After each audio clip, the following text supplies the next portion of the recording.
You are now listening to Mike's Opinion, Logic Unleashed. That's right.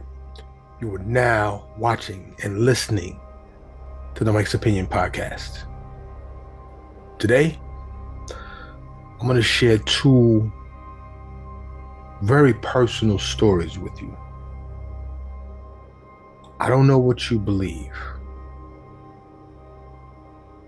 but I know what I've experienced.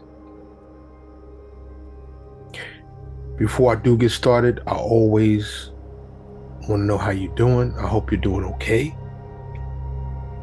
I hope you're doing fine.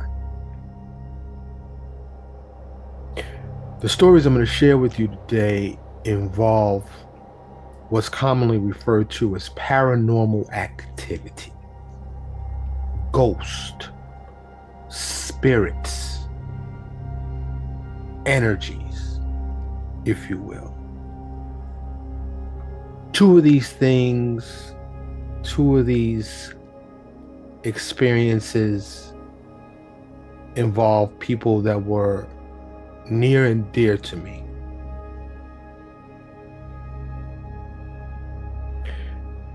Before I get started with the first one, there is some background information that you need to know to understand the story better. 1981, New York City, my projects. My housing projects was the closest housing projects to the Apollo Theater in Harlem. Me and my boy Rob are dating two sisters who lived in the building across the street from me. Also in that building is a very, very famous person. Shout out to him. You all would know if I said his name, but I'm not going to say his name.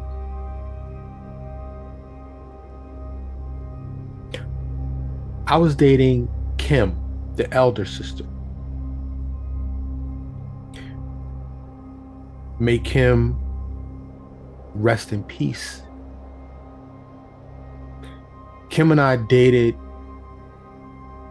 for about, 6 months, maybe a little longer. And we broke up. A few months later, she started dating a new guy. Mind you, we are both young teenagers. I believe we were both 14 to 15 years old. And the new guy she started dating murdered her. Killed her.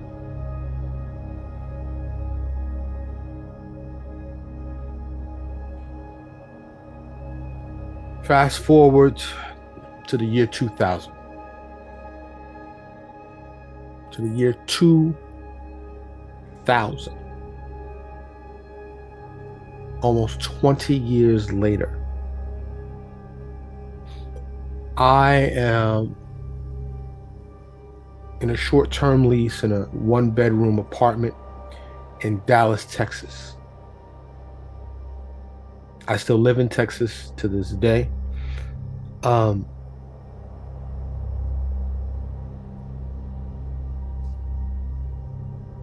It's a small one-bedroom. I've always had a king-size bed. My bed took up the whole room. I had enough room for one small nightstand, which was to my right, and to the left was a small closet that housed a full-size washer and dryer. The bed was up against the wall. The room was kind of rectangular, and oddly enough, to the right,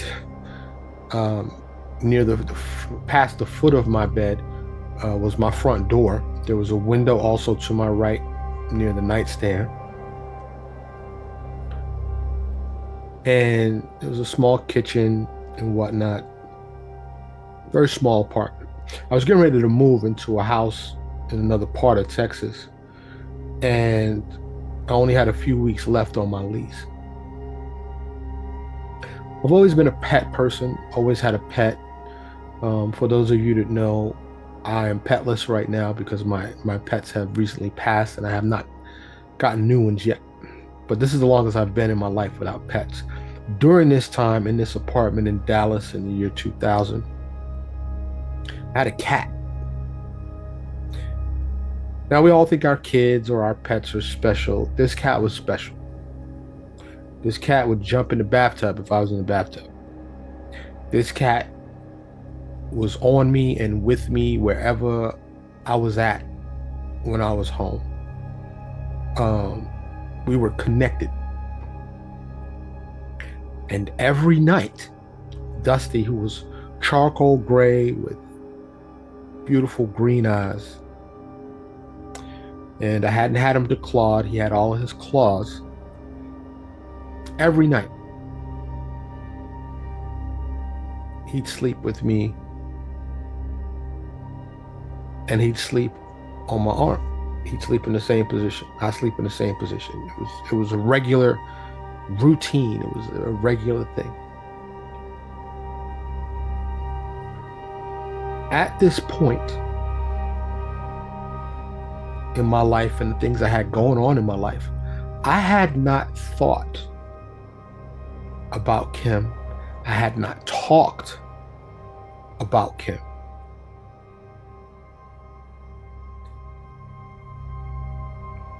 Kim's murder happened, almost 20 years ago. She was a past girlfriend. She just was not on my mind.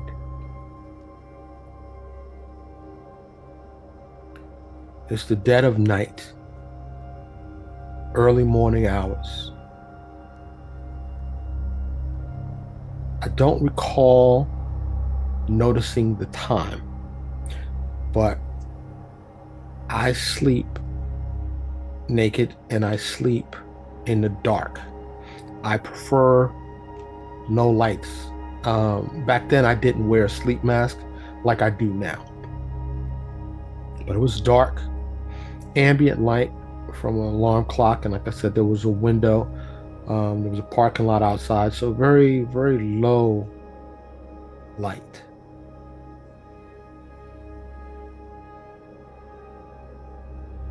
I'm knocked out. I'm sleep.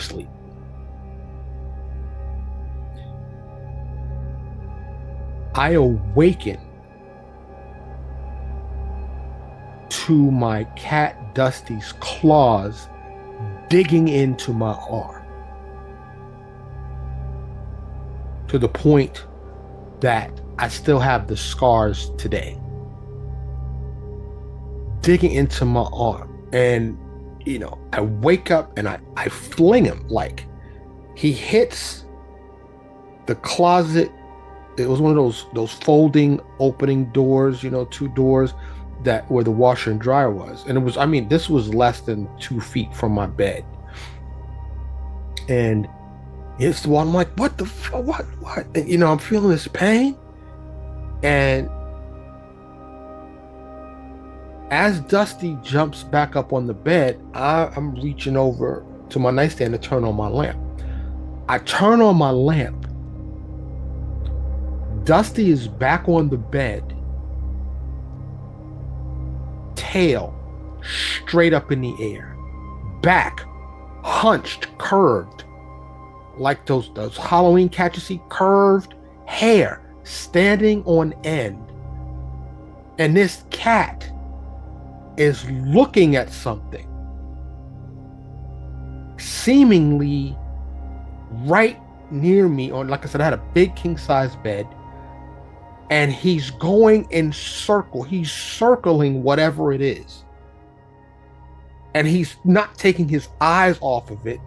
And he is in a state of alarm, heightened awareness, and he's looking at something. So I'm like, what the fuck? I'm looking at him. I can't see anything. I'm like, what are you looking at? And then I smelled her. I smelled Kim. Kim wore a perfume regularly, a favorite perfume that she liked. And I don't know if you know this, but perfumes mix with your body oils, and there was a distinct, beautiful smell that she always had. And I guess, people, I was gonna say just teenage girls, but people have a favorite, perfume or cologne. Well, Kim had one. But it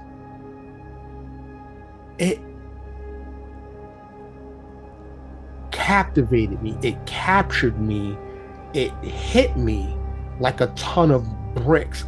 I hadn't thought about Kim in years.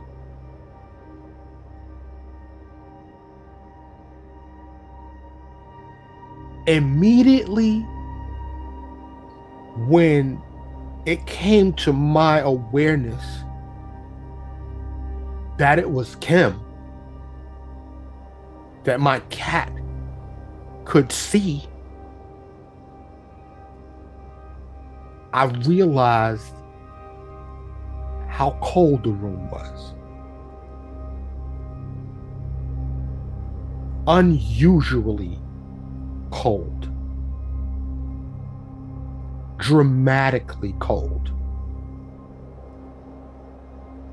Cold. Noticeably, abnormally cold.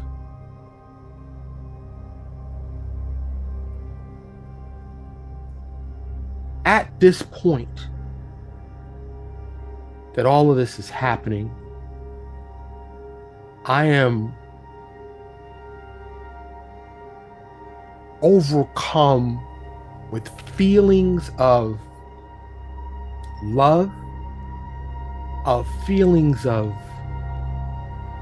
happiness, feelings of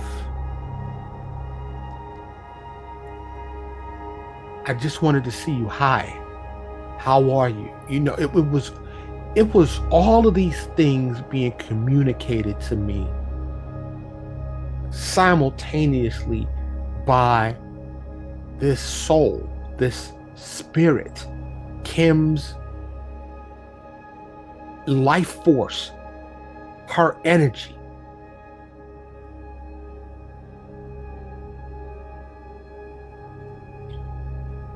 I could not get my cat, Dusty, to stop looking. And really, I didn't even try, but I kind of stopped him. He wouldn't stop. He kept looking. He just kept looking, and he was freaked out. I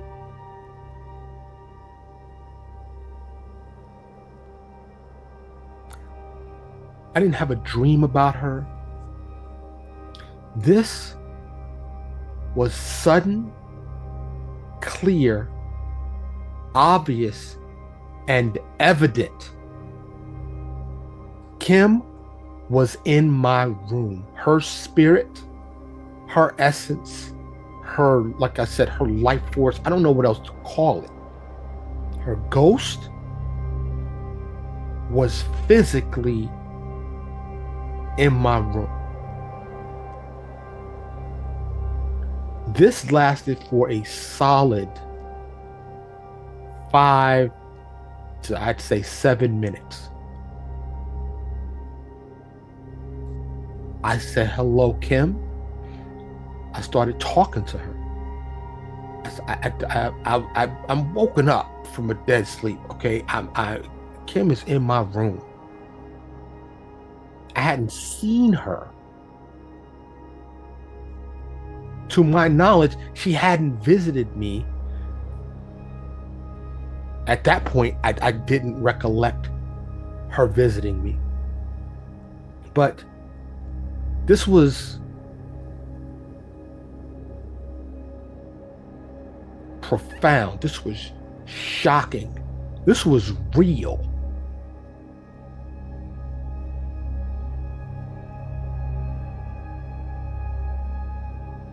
And when she left, it was obvious. My cat, Dusty, he stopped looking, he stopped circling. He sat down at the foot of the bed and he looked at me. And he gave me a look like, yo, can you believe that just happened? The room instantly warmed. The temperature clearly changed.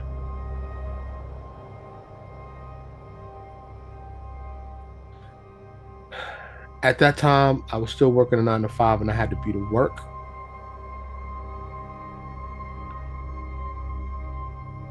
But it was very hard for me to go back to sleep. And full disclosure,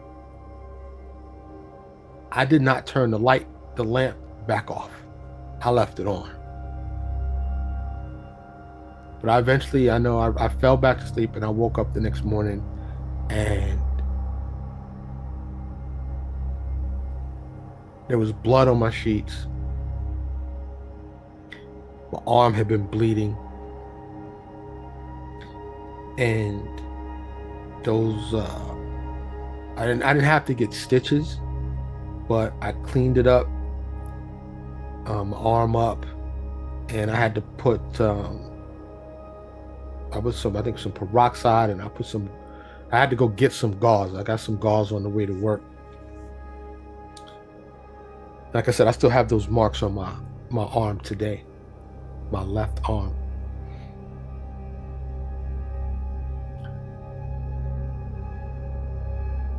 There is something after this life.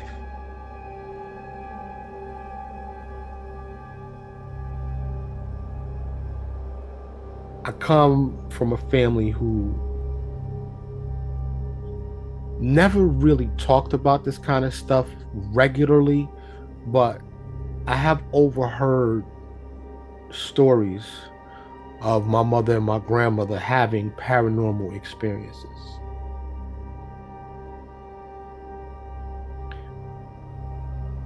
This visitation by Kim was genuine. Fortunately, it was positive, and I was scarred. I have physical evidence, and my cat Dusty, who is long since passed, couldn't testify on a stand in a court of law, but he was there. He was the first one to know she was there. And I don't know how they can see. Animals are different than us. They're built different than us. But I swear to you that this happened. And I would go so far as to swear to you that it was Kim. I felt her. I smelled her. The only thing I couldn't do was hear or see her. I don't know if she was saying anything, but she was, because she communicated these things to me. these feelings of happiness and joy and inquisitiveness, and like I got the feeling she was happy she found me. Now think about that for a second. A soul, a spirit, 20 years later found me and made her presence known, whether on purpose or accidentally. I don't know. I don't know.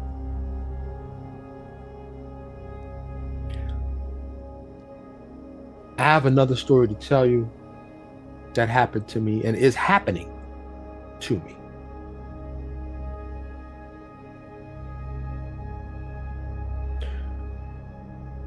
But before I do, I'd like to invite you to share any of your real experiences if you have them.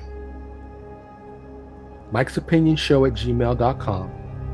Just go in the show notes, or you can reach out on any of the social media platforms. I'm on most of them. Feel free to message me. Just search Mike's Opinion Podcast and you'll find me. Or like I said, it's in the show notes here. I would really like to hear any of your stories of things that you've experienced in this realm, in this subject. It's real.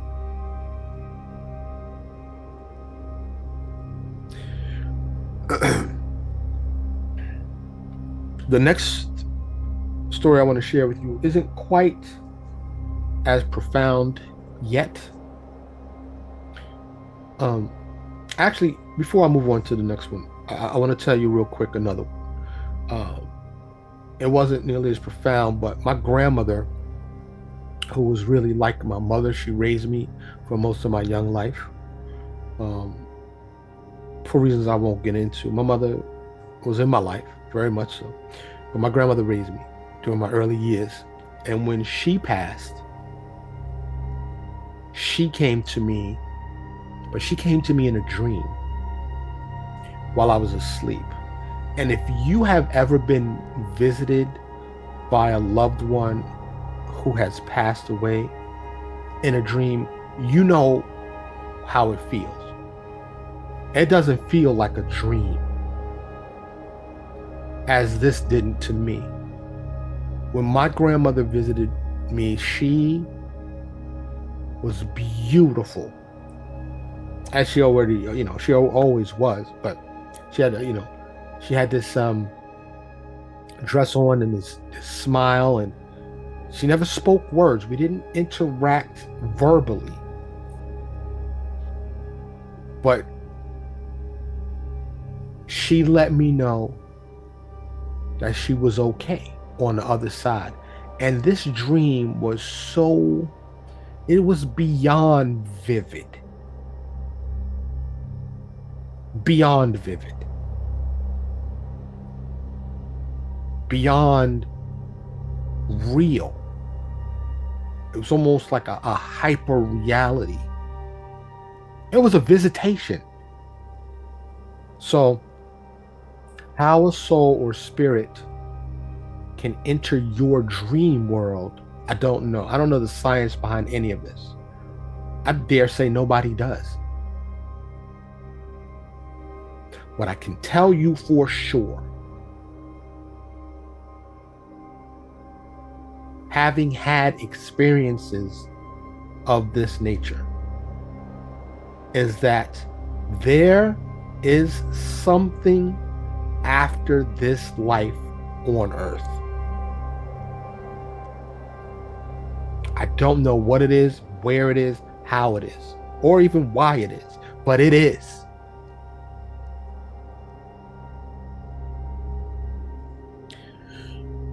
The next one is is still difficult for me to talk about. In September last year, I lost my mother. And My mother and I were very close. We were best of friends. My mother is holds 2 graduate degrees, is a published author, and an extraordinary woman, extraordinary person. I have a audio podcast of she and I that I have never released because it was my early days of podcasting, and the audio is really not listenable. I cannot bring myself to listen to it yet, or to listen to any of her voicemails that I have saved. I'm still very much grieving, and I can't bring myself to do that just yet.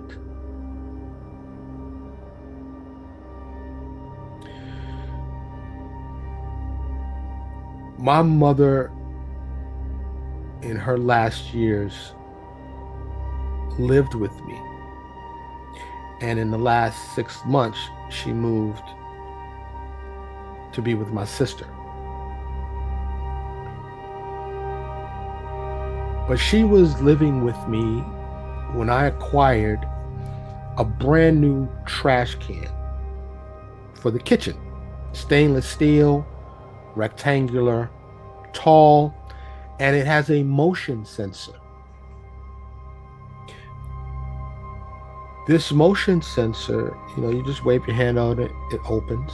You can press the button and manually open it, but it's mechanical. It's battery operated, and it makes the sound zzz, zzz. It has 2 rectangular split folding doors that open up and close.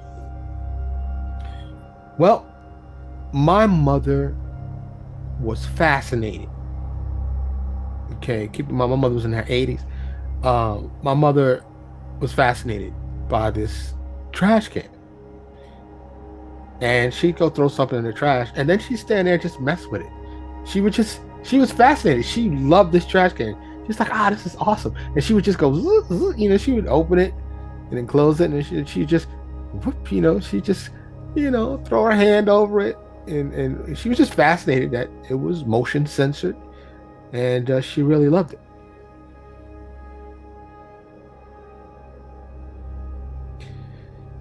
My mother passed in September of 2023, as I just said.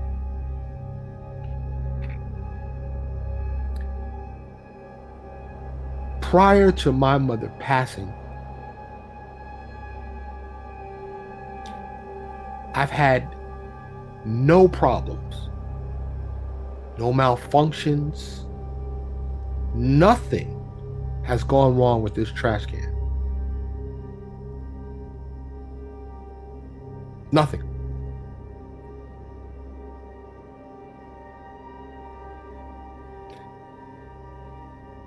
Until the night my mother passed away.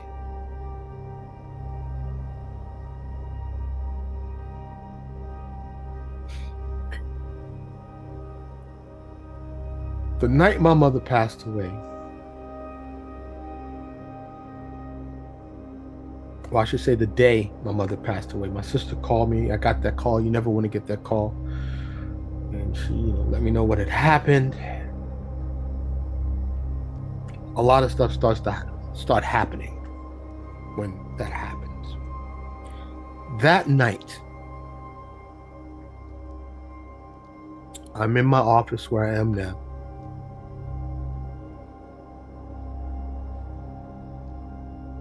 My wife and son are asleep. I'm up late all the time. It must have been 2, 3, 4 o'clock in the morning. I don't know exactly what time. I hear the trash can open.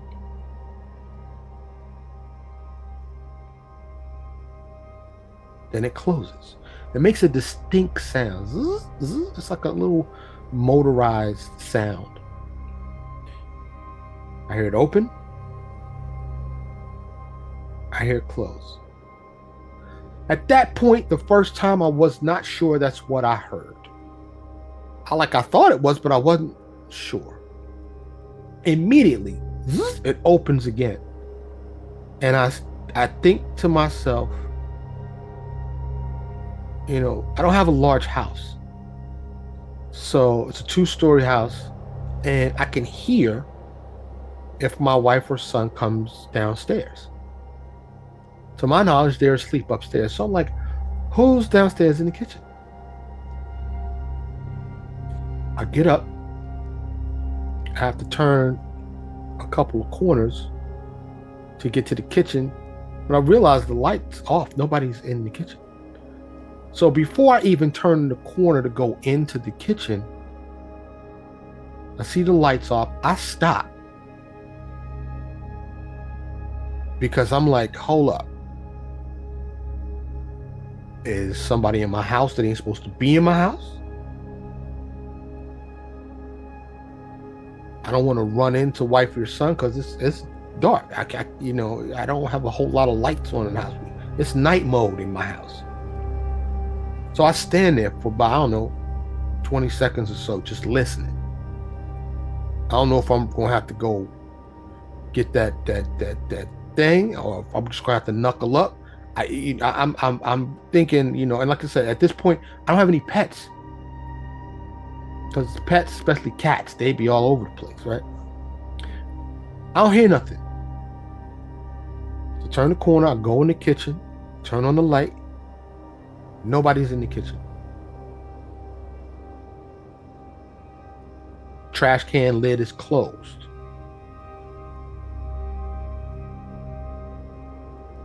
Everything seems normal. So I leave the kitchen. I left the light on. I go to the bottom of the staircase. I look up. I'm listening. Maybe somebody came and threw something in the trash. I don't know why. We got trash cans upstairs in the bathroom. But, so I'm at the bottom of the steps looking up. I hear the trash can open. I turn around and look in the direction of the kitchen. I hear it close. It immediately opens again, which is unusual because for that to happen, the motion sensors don't respond that fast. You have to wait, I don't know, a second or so before you can rub your hand over it again. So usually that means the button had to be pressed, or it had to be manipulated to open again right after it closed. So I walk back into the kitchen. It closes. It opens. It closes. It opens. Then it stops. I come back in the office. It starts again. I said, all right. At this point, it's not dawning on me at all. So there's a little switch, you can turn it off. So I just turned off the power. The next night, or the next day,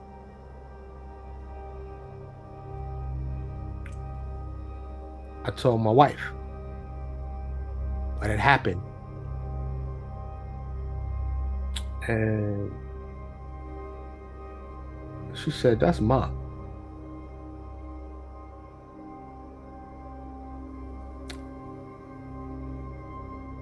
And you ever had somebody say something to you and it make you realize something that you hadn't realized? When she said that, it made me think of the feeling I had when I walked into the kitchen the night before. Like I felt something, but it wasn't as strong as Kim or my grandmother's visitation. It wasn't as apparent. But I did, it's hard to describe. I did feel something. I just didn't really recognize it was my mom's. So when my wife said that, I was like, I probably just need to change the battery. She's like, your mother loved that trash can. Your mother was fascinated with that trash can. I'm telling you, it's mom. It's like, all right. So this trash can takes 4C batteries. I had to go to the store later that day. I got 4C batteries. I put fresh batteries in there. Even though these batteries last 6 to 8 months. Um, you only have to change these batteries like maybe once a year. So anyway, I put fresh batteries in there, checked it out, boom. And it opens pretty fast. And so the next night is at this point I'm a mess. I'm a wreck. My mother's passing was unexpected. I'm not doing good at all. I don't think I had slept. I'm just I'm a mess. There's no real other way to explain it. I have a business to run, but I'm just trying to suspend stuff and delay stuff. Anyway, once again, I don't know. It's about 2 or 3 o'clock in the morning, maybe later. Wife and son upstairs sleep. It starts again, just out the blue. But this time, it's going.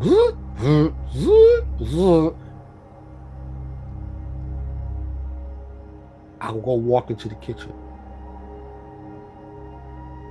And I'm standing there watching this happen.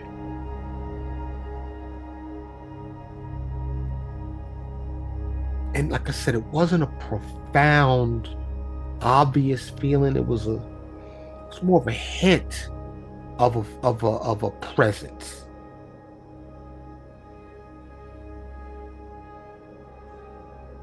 So I said, "Hello, Ma." I said, "Ma, are you here?" It stopped.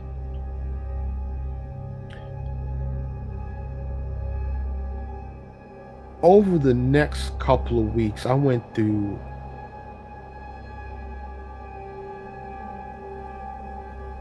a series of exercises or trial and error. I tried doing voice recordings. I tried talking,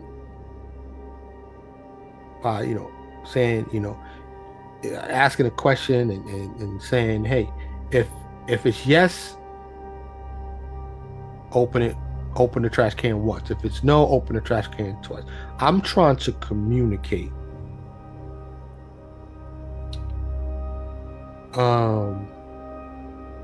with my mother who had just passed. The voice recordings, I didn't hear anything when I listened back. I've done video. I didn't see any apparitions. And over the weeks that I've talked to my wife about this,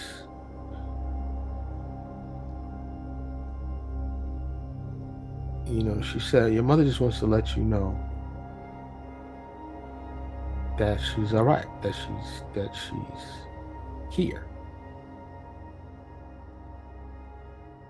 And I got questions because, like I said, with Kim and my grandmother, it was clear, positive experiences. It was a joy,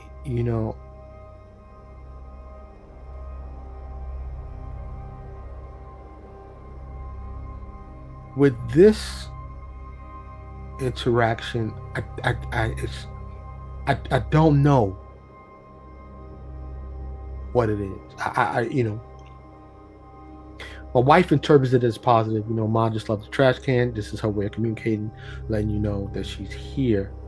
But I would, I don't know, it's a lot to ask, but I would like to know something more profound. That, she's not mad at me that I wasn't there when she passed, or that that she's okay, that she's not stuck, and can't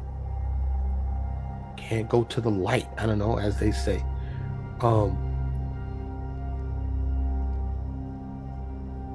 What I do know is that this trash can has never malfunctioned prior to her passing. I do know it's not malfunctioning.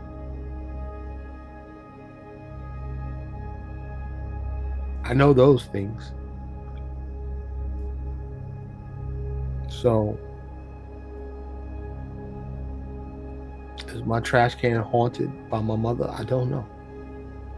Is that my mother trying to communicate with me? I'm choosing to believe so. My wife surely thinks so. She's solidly convinced.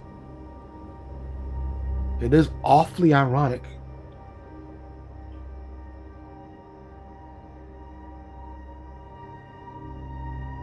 that this started the night she passed. And that is one thing she was very fascinated with and liked a lot.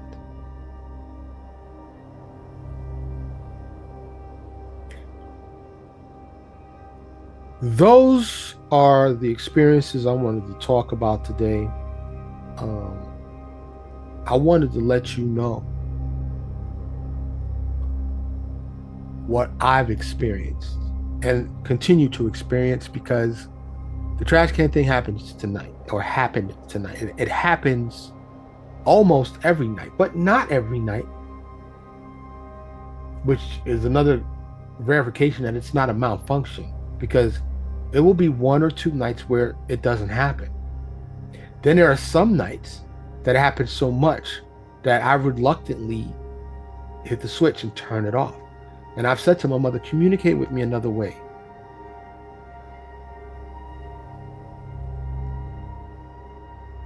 Please.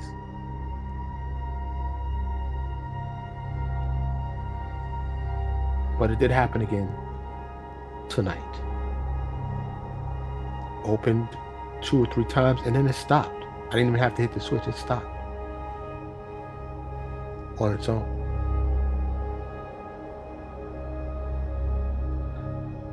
I'd like to know what you think. If you have expertise in this field, I'd love to communicate with you.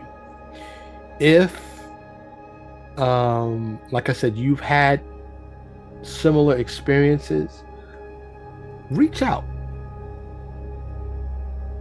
Let me know. I'd love to hear your personal experiences, things of this nature.